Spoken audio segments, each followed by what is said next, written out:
Back in 1812, the governor of Massachusetts, Elbridge Gerry, redrew his state electoral boundaries to help his party win. The new boundaries were said to be so contorted that they resembled a salamander, or a sick dragon in this cartoon.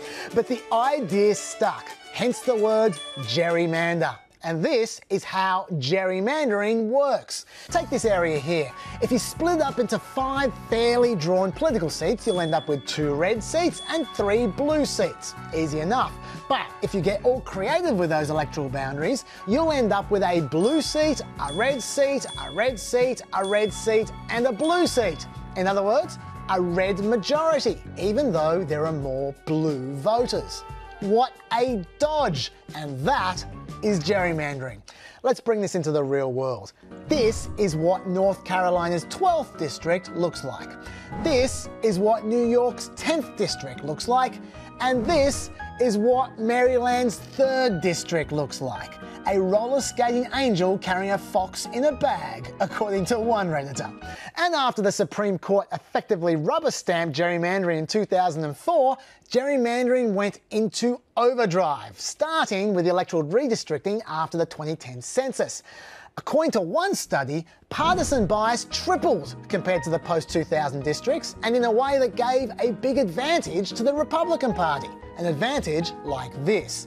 In 2012, the Democrats won 1.2 million more congressional votes, yet the Republicans won 33 more seats. So 49% of the vote won 54% of the seats. But don't think this is just a Republican thing. This is a graph of the difference between how many seats the Democrats actually won in 2012 compared to how many seats you would expect them to win based on their votes in each state. So these are the seats gerrymandered away from the Democrats, and these are the seats gerrymandered towards the Democrats. The colours are who was controlling each state at the time. So you can see the Republican-run states drew Republican-favouring boundaries, and the Democrat-run states drew Democrat-favouring boundaries. It's just that after 2010, there were more Republican-run states, so they did a better job of it. Cut to 2016, and only 33 of the 435 House seats were considered competitive.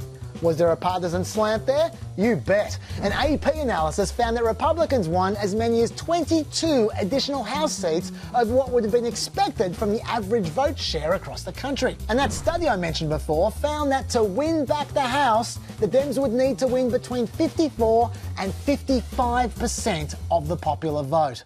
So we're talking a 10-point Democratic margin needed to win the House, bearing in mind that the Republican wave in 2010 was a 7-point margin, and the Democratic anti-Bush wave in 2006 was an 8-point margin. But does this have to be the result of gerrymandering? Because there's also sorting going on. That's where voters of the same kind tend to live near each other. In particular, Democrats tend to live in very safe blue states and in cities with 70% Democrat districts, which waste a lot of Democrat votes. And the proof of this sorting is that you can't gerrymander the Senate. State boundaries are fixed. Yet the number of competitive Senate seats has basically halved over the last 20 years, and 52 out of 100 Senate seats are in states where the 2016 presidential margin was at least 5 points more Republican than the national margin. So the Republicans do have a natural sorting advantage right now, but nevertheless, even bearing that in mind, the Brennan Institute still found the worst gerrymandering abuses in just a few battleground states provides Republicans with a durable advantage of 16 to 17 seats. So, what can people do about this? Possibly nothing, because while the Supreme Court had found racial gerrymandering to be unconstitutional, back in 2004, Justice Scalia and 3 other justices argued that gerrymandering for partisan gain was a political matter in which the court had no business intervening, because there was no practical standard for adjudicating cases of partisan gerrymandering. Except one of the judges in the majority, Anthony Kennedy, did say that if workable standards do emerge to measure these burdens, courts should be prepared to order relief. Well, guess what? Anthony Kennedy is still the swinging vote on the court, and now some professors think they've found that standard. And Gill versus Whitford is going to the Supreme Court this week, so let's hope they send Maryland's 3rd district back to the Rorschach test it came from.